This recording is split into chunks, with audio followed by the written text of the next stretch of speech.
The four Focke-Wulf 190s dived on the lone P-51 Mustang from 28,000 feet, and Hauptmann Wilhelm Meyer was already positioning for what looked like a textbook kill. The American flew straight and level, apparently oblivious to the ambush. Easy target. Then 3 more Mustangs appeared from the sun above him. Meyer's wingman died in the first pass. His element leader took cannon rounds through the cockpit and went down trailing smoke. Meyer and the 4th German pilot survived only by diving through their own flak, a humiliating escape that veteran pilots would have considered unthinkable 6 months earlier. March 1944. As Meyer filed his after-action report at his base near Nancy, he wrote something that would be echoed in dozens of Luftwaffe intelligence summaries over the coming weeks. The Americans are no longer fighting like pilots. They are fighting like a machine. The German pilot had just encountered something that violated every principle of fighter combat the Luftwaffe had refined over 8 years of warfare. The Americans weren't trying to outfly German pilots. They had built a system where outflying didn't matter. The Luftwaffe in 1944 had every reason to be confident in their fighter tactics. Since the Spanish Civil War, German pilots had refined their doctrine through continuous combat experience. Their Schwarm formation, 4 aircraft in 2 pairs, gave them tactical flexibility no other air force could match.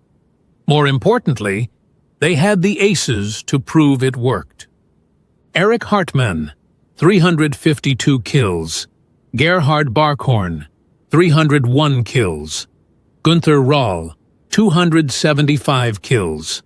The Luftwaffe had over 100 pilots with 50 or more victories.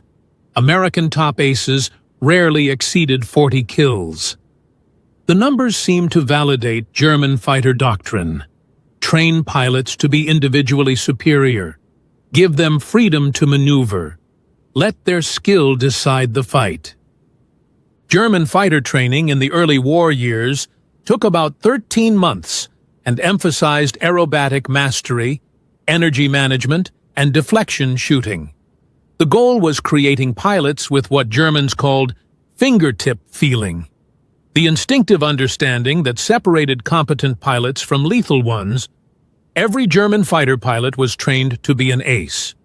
By 1944, fuel shortages and instructor losses had forced Germany to reduce training significantly, but the doctrine remained unchanged. American pilots, by contrast, seemed almost deliberately mediocre. Their training lasted just 6 months. They flew rigid formations. They avoided dogfights. When German pilots engaged them one-on-one in early 1943, the Americans seemed timid, breaking off combat and diving away rather than fighting. The Luftwaffe interpreted this as confirmation of what they'd always believed. Americans lacked the martial spirit necessary for air combat. They had good equipment, but poor fighting instincts. But by March 1944, something had changed. Luftwaffe pilots were dying at rates that defied explanation. Experienced aces who had survived hundreds of combat missions were being shot down by American pilots who seemed to have no individual skill whatsoever.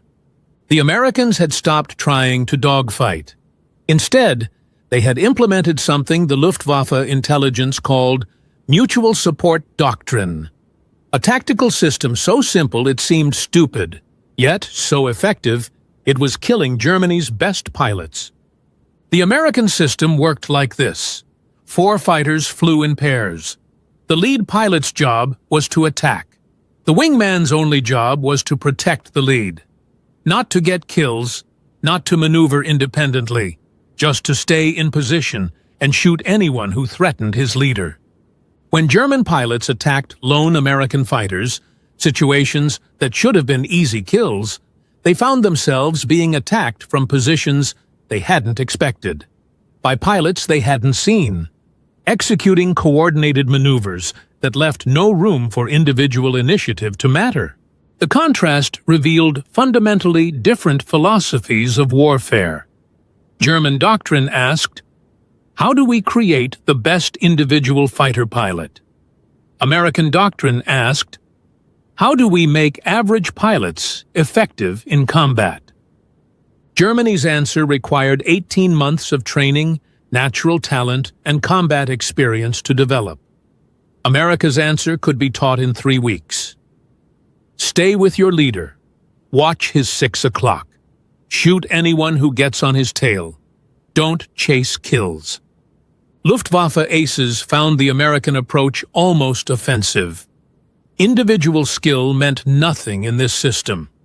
A mediocre American pilot in the right position could kill an ace who was focused on a different target. The Americans had removed honor from air combat and replaced it with industrial thinking. German pilots described frustration in their after-action reports at facing opponents who wouldn't fight properly, who wouldn't accept individual challenges, who wouldn't break formation to pursue kills, who treated air combat as a job rather than a test of skill. One captured pilot told interrogators, "They fly like truck drivers, no initiative, no creativity, just following procedures. But they keep coming, and there are always more of them." He was right. But just following procedures was proving more effective than ace-level skill. The tactical implications became clear in the statistics. German kill ratios against American fighters declined significantly as American pilots gained experience and refined their mutual support tactics. By mid-1944, American fighters were achieving consistent successes against the Luftwaffe. Not because American pilots had become better individual pilots, but because the system made individual excellence less important than positional discipline. A German ace with 50 kills, diving on what looked like an easy target, would be shot down by that target's wingman. An American pilot, with maybe 2 or 3 kills who did nothing creative or skillful. He simply stayed in position and executed his one job: protect the leader. The Luftwaffe had no effective counter. Their entire tactical doctrine was built around individual freedom to engage targets of opportunity. Requiring German pilots to fly in rigid formations would negate their greatest advantage, superior individual skill, but allowing them to maneuver freely meant they were being ambushed by Americans who stayed in mutually supporting pairs. What Meyer and other German pilots didn't know was that while they were being killed by American formation discipline, Luftwaffe High Command in Berlin was reading intelligence reports that made the tactical picture even worse. By 1944, American training schools were producing fighter pilots several times faster than Germany could replace losses. Germany was losing aces who took 18 months to create.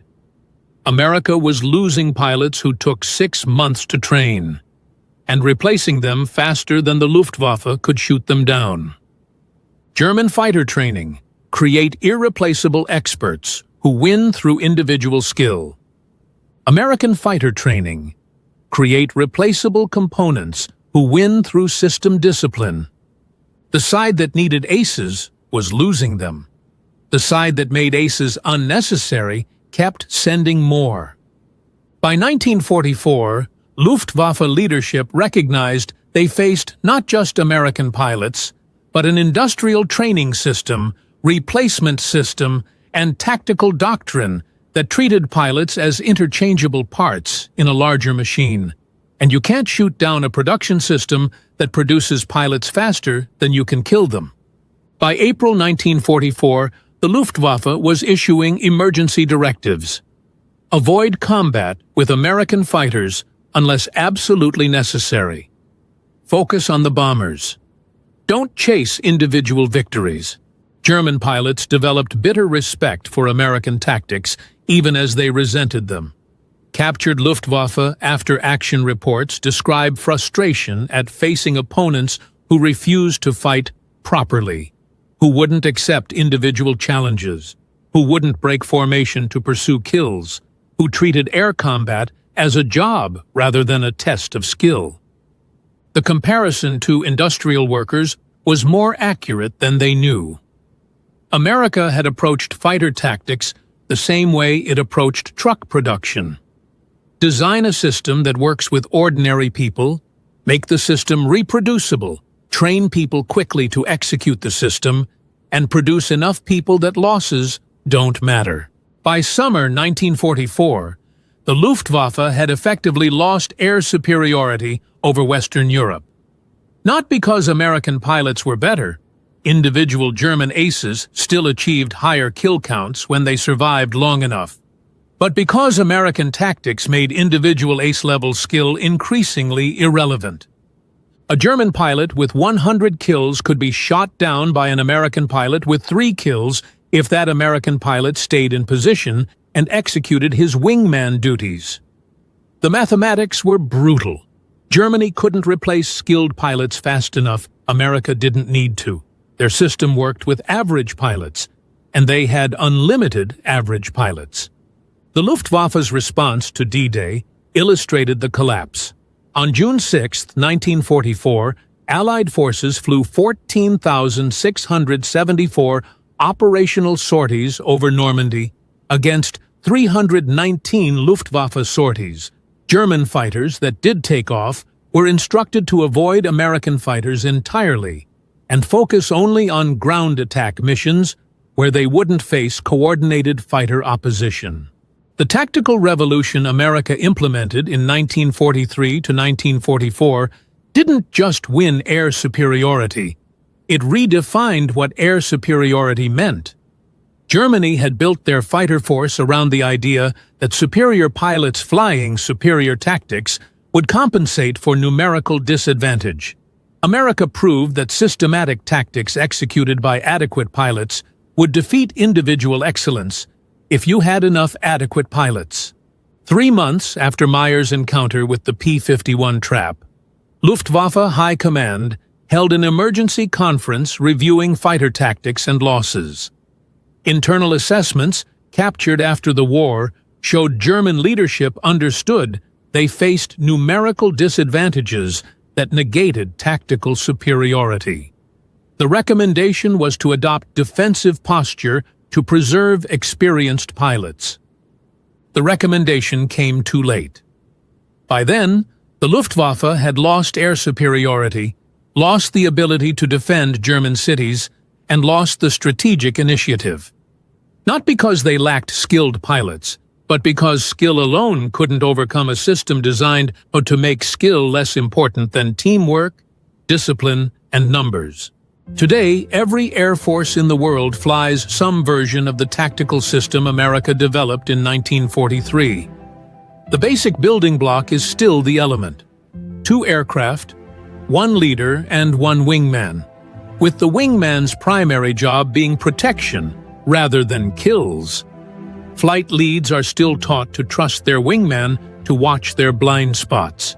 Wingmen are still evaluated on their ability to stay in position rather than their individual kill counts.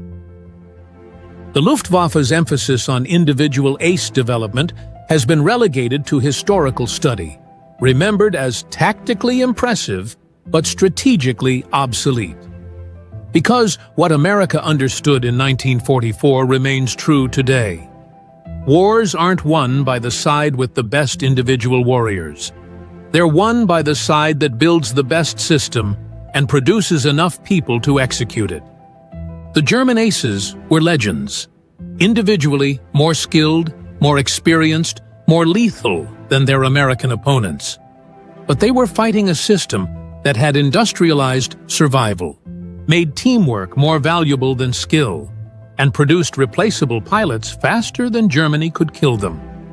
In the end, Germany learned America was built different not on a single day, but through hundreds of encounters where German pilots discovered that individual excellence couldn't overcome systematic, disciplined, numerical superiority executed by ordinary pilots who trusted their wingmen more than their own skill.